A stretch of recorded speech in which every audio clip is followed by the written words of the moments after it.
Okay, God will work with you, but not for you. A Living Philosophy by Lao Russle.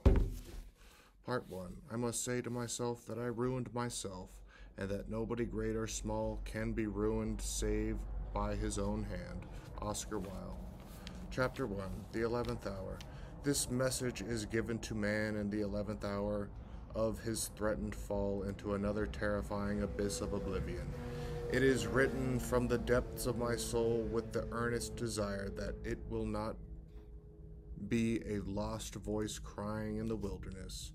Once more, man's hard-built civilization has all the evidence of another fall into the chaos of oblivion and another dark age. For the same reason it has always fallen.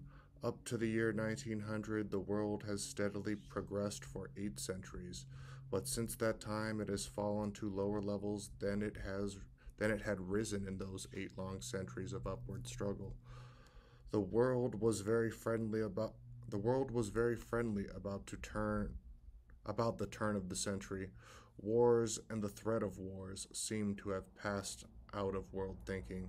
The pent-up hate of empire-building days were seemingly forgotten. World armament for the protection of neighbor against neighbor had practically ceased. Warships seemed useless and were destroyed by many great nations. Culture was at a high level all over the world. Day by day, great art salons and musical events multiplied, and geniuses were patronized to make the cultural world more beautiful. Then suddenly in 1914, the old traits of the jungle reappeared, and man once more became the killer and slaughterer. Only this time, he killed and slaughtered on the greatest scale ever known. Increasing world unity disappeared, and an unprecedented world disunity intensified. Hatred, fear, enmity, cruelty, and debauchery returned from its forgotten grave and shed the blood of over 40 million human beings in the 30 years, besides enslaving countless millions of once free men. Cruelty unknown to the world, even in its 2 inquisitions, became commonplace. Never before in human history had nations enslaved their own people.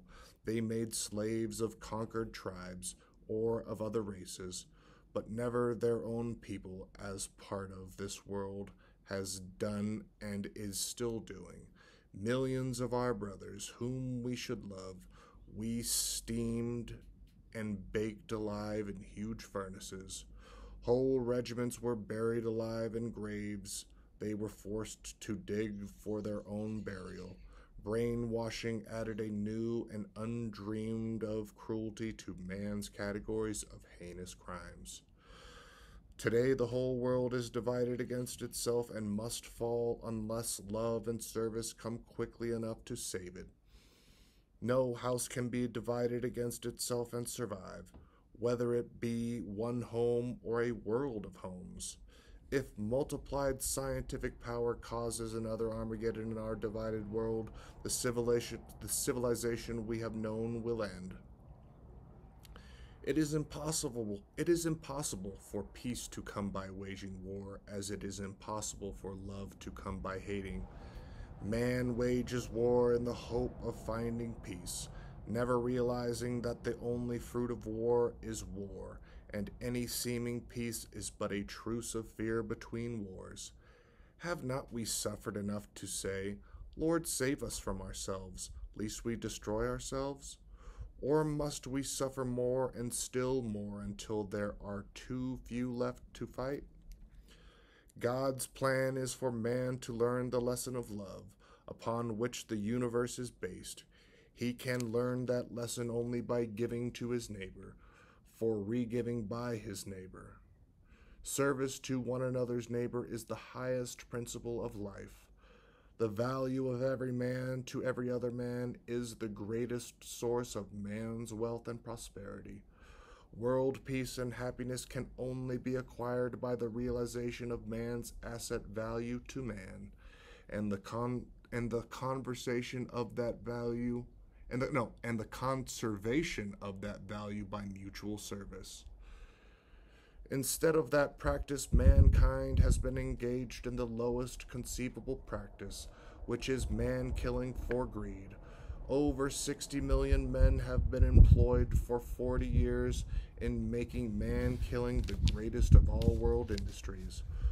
Over $400 billion have been spent to kill men instead of obeying the Brotherhood of Man law. Man killing itself was insignificant in numbers during the past centuries. Its growth had been so rapid that our modern civilization has killed 30 times as many humans in 50 years as the total number killed in the 5 centuries preceding the 17th century. The difficulty in killing men was great when the bow and arrow was the principal weapon. It became increasingly easy to kill men as the bullet, projectile, torpedo, undersea boat, and bomber planes supplanted the bow and arrow. It is now possible to kill every man, woman, and child within a radius of 20 miles with only one bomb. Surely the ease of killing men has multiplied to undreamed of proportions, when we can now kill 5 times as many men in a few minutes as Napoleon killed in all of his campaigns. It is not time, therefore, that thinking men should get together and look at our degenerating selves as we really are. And wait, I think I read that wrong. Is it not time, therefore, that killing men should get together? Whoa. Is it not time, therefore, that thinking men should get together and look at our degenerating selves as we really are, instead of through a rosy mirror which pictures our brutal, barbarian, cruel civilization with an unearned halo of glory? Have we sufficient strength of character to admit that every high stage of our prosperity has been acquired by plunder, piracy, slave-making, slave-dealing, and vast exploitation of the weak by the might of greed in man? Is it not also time to give deep thought to the fact that our strictly man-ruled world has always been a warring world? Man has always expressed man nature, inherited from his primate fighting jungle days, by marauding, conquering, piracy, slavery, and killing for greed, while women have loved and served and given life to the world where man and woman work together as one to make a happy home. They always succeed. Might it not be that a happy world is as impossible without romance of unity and equality of world fathers and mothers as a happy home would be?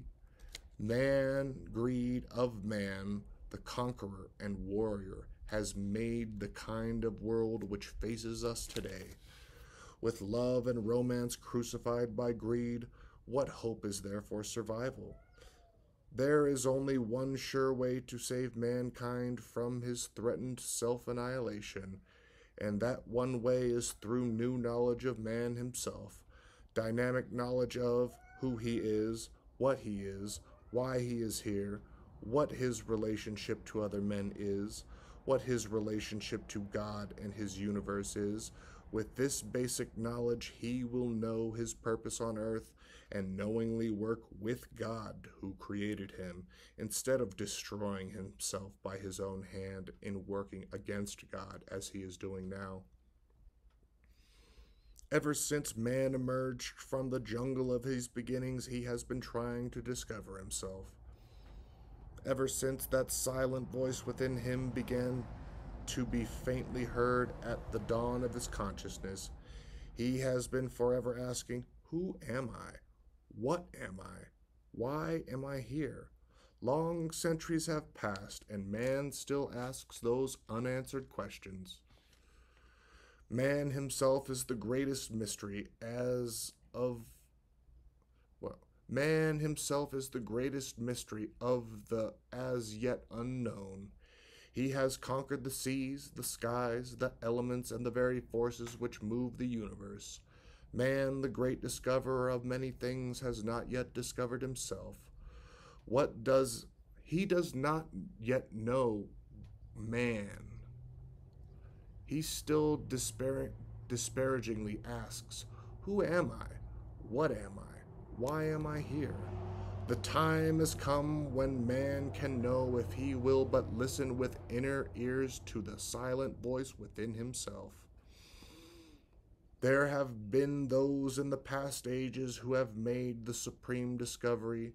These have tried to tell others, but their words had no meaning for primate man. Then came the Supreme One who knew. He tried to tell man of his divine heritage and of his God of love, and of his oneness with him and with all men. But he died on the cross. His words had no meaning for primate man of that day. They still continued to worship a god of fear, a wrathful god whom they sought to appease with blood sacrifice. Even unto this day, mankind has never fully comprehended the teachings of Jesus, the consummate scientist of all time, whose few words contain the greatest knowledge ever given to man. In them is the complete answer to the identity and purpose of man. In them is also all knowledge of cause, for which the world-renowned scientists have so hopelessly sought. These still ask, "Who am I? What is gravity and energy and light? And what holds the atom together?" Jesus plainly answered even these questions for the future ages of man and pointed the way to their understanding. But men looked and still continue to look the other way. They do not comprehend. Even though men crucified Jesus, the divine messenger of love who brought good into the world to supplant evil, there were also those who believed on him. Love survived the crucifixion. Even those few who believed on him with great faith did not comprehend his deeper meanings. There are but few in our world of today who comprehend his deeper meanings. God, man, woman, and nature are the only elements man has to know and to interrelate in order to build an enduring civilization. Man's lack of knowledge of these elements and how to interrelate them has caused his hard-built civilizations to fall many times, as it is again about to fall unless man can be transformed by the renewing of his mind in time to save himself from that dreaded catastrophe. This new concept is, in reality, a new understanding and a new interpretation of the teachings of Jesus, the one fully illumined Christ-conscious mystic of all time. Jesus gave the world a complete way of life which would have endured forever if men had but comprehended him. Man was still too new, too close to the jungle of his primate days, to even faintly comprehend him. People of this electric radio conscious age are now fully able to comprehend his teachings if they will but throw off old pagan traditions which have been too securely riveted into the thinking of this age. If Jesus were here today to give the world his supreme knowledge, his greatest obstacle would be in overcoming the pagan misinterpretations of his own teachings, which have built an impregnable wall of superstition, evil, magic, and belief in the miraculous and supernatural around man's thinking. When one realizes that many of our highest intellectuals believed in witchcraft and burned witches alive within the last 200 years, it is easy to see how strong a hold early pagan thinking has upon modern thinking. This will be the greatest obstacle in presenting the real meaning of Jesus' teachings herein. There are many, however, who are ready for a new comprehension. If those who read these teachings are sufficiently open-minded to accept them, then we can in fact save this world from its threatened oblivion and replace it with an enduring world of peace, happiness, and goodwill to men. This high pinnacle can be reached only by unifying the whole world into one family. Let us, therefore, transform the world by renewing of the world mind. That transformation can take place only by acquiring knowledge of man's inseparable and eternal moment to moment unity with a comprehensible God, and of man's unity with man, woman, and nature. The world could have had a dynamic knowledge of God and his relationship with man long ago, instead of the vague imaginings it now has. If it had comprehended Jesus' teachings, he told man to look within himself to find the answer to all things. What did he mean by that? What what is there within man which could be the kingdom of heaven, and that all things else? He meant mind. He meant that all there is in the universe is mind and body, which means creator and creation, and which also means cause and effect. And that is the answer to all things. It is the complete answer to what God, nature, man, woman, energy, silence, sound, stillness, motion, and all things else are. God's mind and the electric pulsations of his divided thinking constitute the entirety of this universe. Beyond that, there is naught else. God's omniscient, omnipotent, living, conscious mind is eternally at rest. God's electric thinking is eternal in motion. His electric creative thinking extends from centers of stillness to create bodies which live for a period of time to manifest his knowledge of power and action. All living bodies thus extended from him to express his energy by action must then return to him for a period of rest before again extending into another pulsation of action. This is the principle known as reincarnation or repetition of body patterns, which is the characteristic process of nature. Man conceives these thought pulsations of the living, thinking God to be living and dying bodies of people who have identity and reality. In this tragic misconception lies all the ills which man has made for himself, all of them, without exception, from his business failures to divorces, from degenerative diseases to wars, from frustrations to insanity, and from the periodic rise and fall of whole civilizations. Oh, the pity of it! And why? Simply because men of the day did not comprehend what Jesus meant when he plainly told them that they could find God within themselves, and then all things else would be added unto them. Instead of comprehending and believing him, the mass mind of the world then and now looks outward toward transient pulsing bodies of living, dying physical matter for their realities, instead of their centering spiritual soul mind. Man did just the opposite of what Jesus taught and made for himself a way of life which always has led to catastrophe and oblivion. He looked outside of himself for his sense of values and chose transient, pulsing, living, dying bodies of material things for his choice possessions, which he thought would enrich him. He looked away from his spiritual self to find love and happiness in mere sensations of interchange with physical bodies of pulsing motion, which had naught but motion in them to give. He looked away from the one great reality within all power reposed, into the unreality of transient materialism for the power which he coveted, and took unto himself a mirage which dissolved itself in its own emptiness.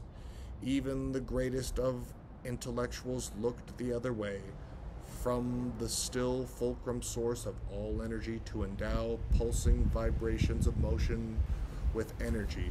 Even they look for cause in the transient effects of cause. Is it any wonder, then, that the old way of life which man has chosen to follow has never led him to happiness and peace?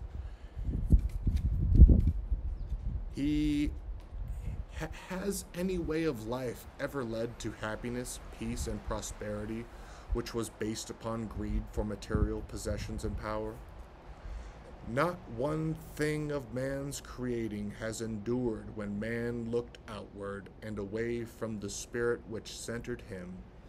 On the other hand, those immortal creations of man which have endured and will endure as long as civilization lasts are those works of the spiritual geniuses who have been illumined by the awakening of the divine spark which centers every man.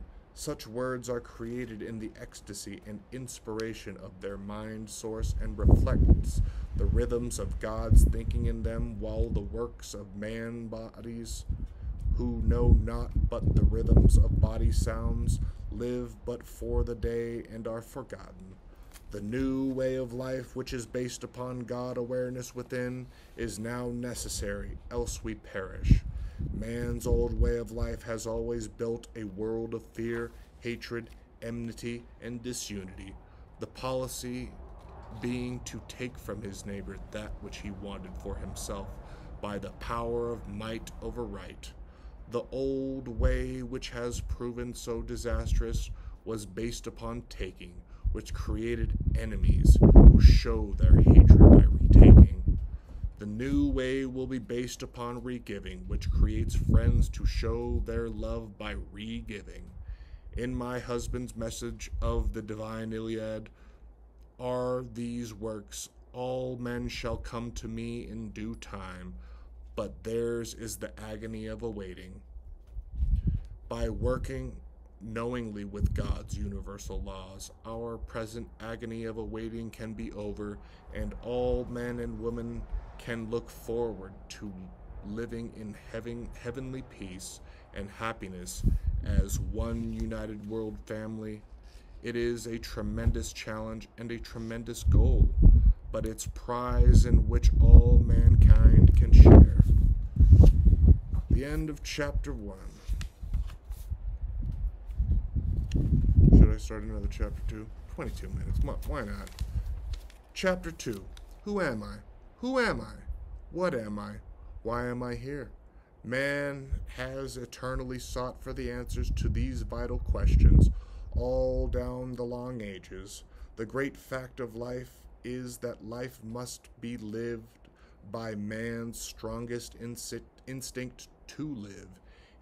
He tenaciously clings to life with all the zeal of his being. He does not yet know who he is, his identity, his individuality, what he is, or the why of so many things which bewilder him. Day by day he faces the one supreme fact that he is here and must live and work to survive. He must forever climb mysterious heights beyond his present level, and always they seem elusive, unreachable, unknowable. He very forcibly senses his existence as a living being, but he sees no meaning to existence. He intuitively feels that he has a destiny and purpose for which he is forever groping along the tortuous road that leads out of the dark of his early beginnings to the unknown light of his seeking. All down the ages, life has begun in the dark of not knowing the great secret of man's oneness and identity with God. Even though he may have been told of it, the tellings had no meaning. The path ahead was still dark and as bewildering. In this crucial hour of world danger, these vital questions of the identity and purpose of man must now be known and fully comprehended. To remain in ignorance of the meaning of man and his high place in the unfolding of God's supreme idea is holding each man back who is not aware of it. It is likewise retarding the progress of the whole human race from discovering its divine destiny.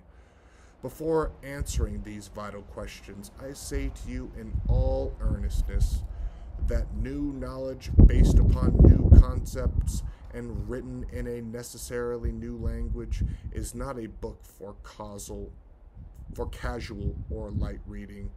All new knowledge requires great mental effort, It would be impossible to acquire more than a small percentage of what is herein written in one reading.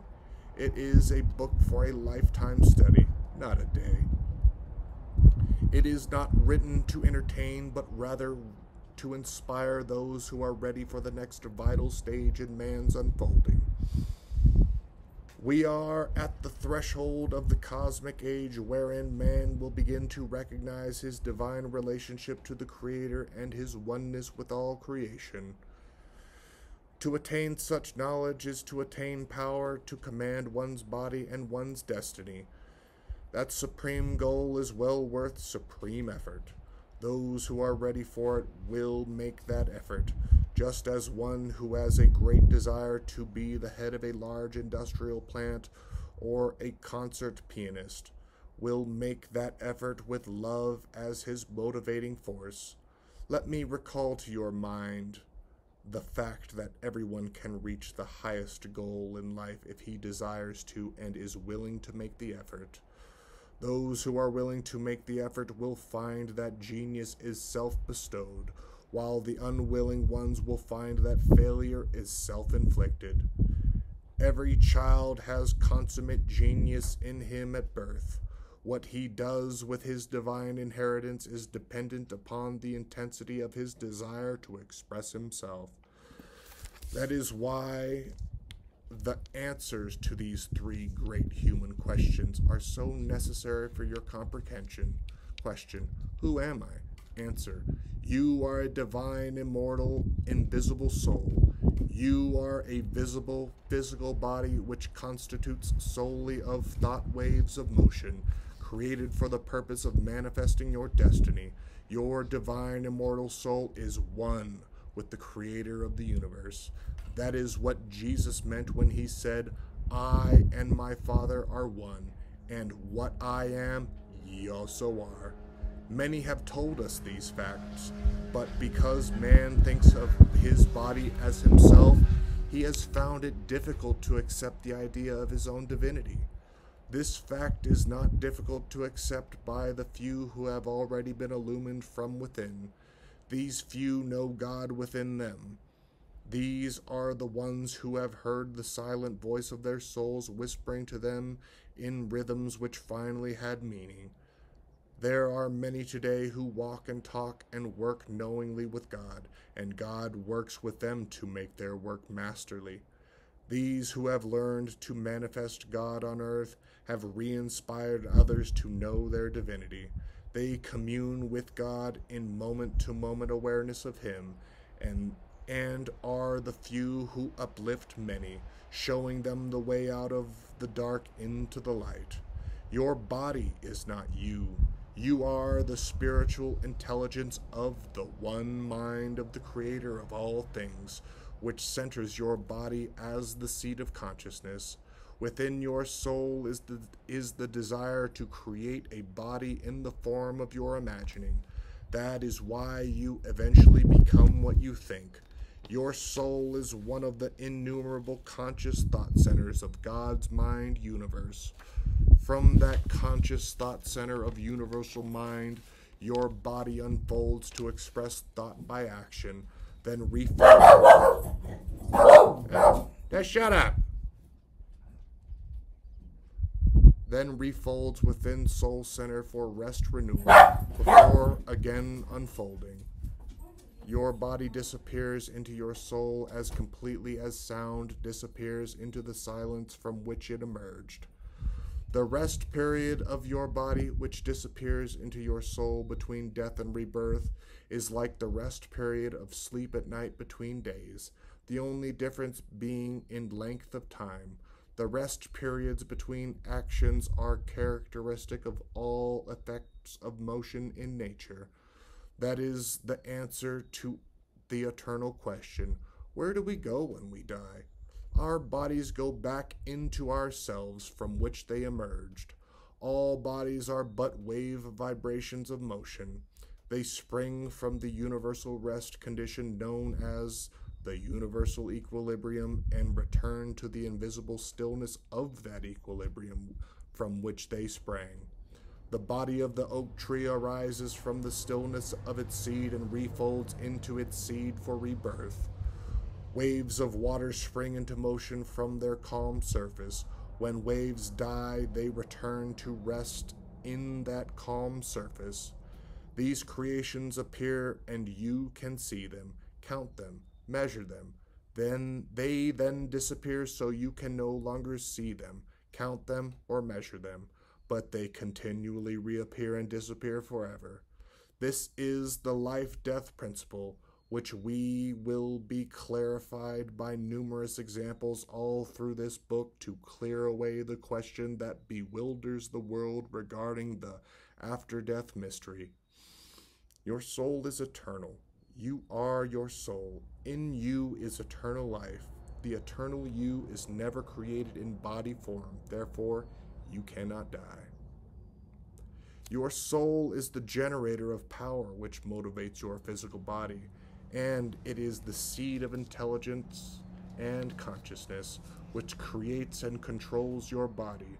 Your soul is the kingdom of heaven, which Jesus, God's divine messenger, bade you to seek within you. The more you know about your soul's relation to your body, the more you will know about the intimate closeness of God to you. For this reason, the vague ideas and theories concerning the soul must be replaced by dynamic knowledge. Many believe that the soul is limited to human beings. They think animals do not have souls. The idea of trees, flowers, insects, or the elements of matter having souls is not generally accepted. It is, in fact, however, that every created thing in this universe has a soul, no matter whether it is animal, vegetable, or mineral, or whether it is a complex body or simple particle of iron, calcium, or silver. Your soul is your mind. Both mean the same thing. Mind created all things, so mind centers all things it creates. Your mind creates many different ideas into body forms, however, and each idea has a different pattern. Your soul governs the pattern of the idea of man. You unfold from your soul into the body of a man. Then you refold into your soul to again be born as the pattern of a man. The soul of a dog unfolds as a dog, and the soul of a rose unfolds as the rose idea. In other words, soul means desire of mind to divide the one whole idea of creation into many ideas. There is but one universal soul, as there is but one universal mind. But when you say my soul or my mind, you mean your identity as a unit of creation. You think of yourself as John Doe, an individual man. There are but millions of men, but there is only one idea of man, or dog, or oak, or violet as species. God's mind created all of these. But soul in mind governs and controls the unfolding and refolding of species. The soul is the record of each pattern in a body. To illustrate my meaning, think of an acorn. In the center of that acorn is the soul of what can unfold into a 50-ton oak tree, because the soul of the oak has unfolded and refolded that particular pattern for millions of years. It has governed and controlled that unfolding idea of the oak from its beginning as a simple spore or mold until it became a mighty oak. Likewise, your soul has governed and controlled the unfolding of your body from your single-cell beginning. The soul of the oak is only a microscopic point in that acorn, yet in that microscopic weightless point is every branch, leaf, and root of that 50-ton tree. Yet you cannot see any part of it, even through an electronic microscope. The soul has the same meaning in relation to mind as the seed has in relation to species of growing things. Let me reread that.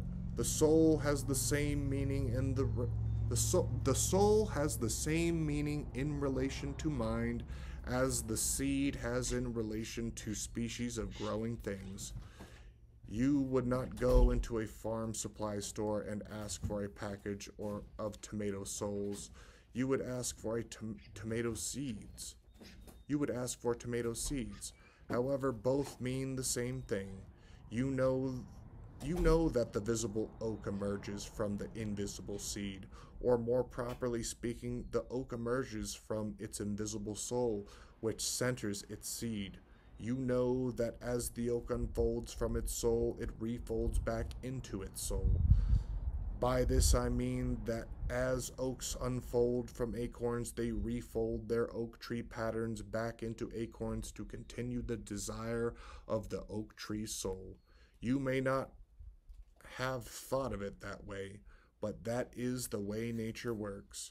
The seed which the seeds which grow on the tree are the records of the visible living tree, which has refolded its entire body pattern into the invisible soul from which it emerged. Unfolding and refolding are simultaneous. Living and dying are simultaneous.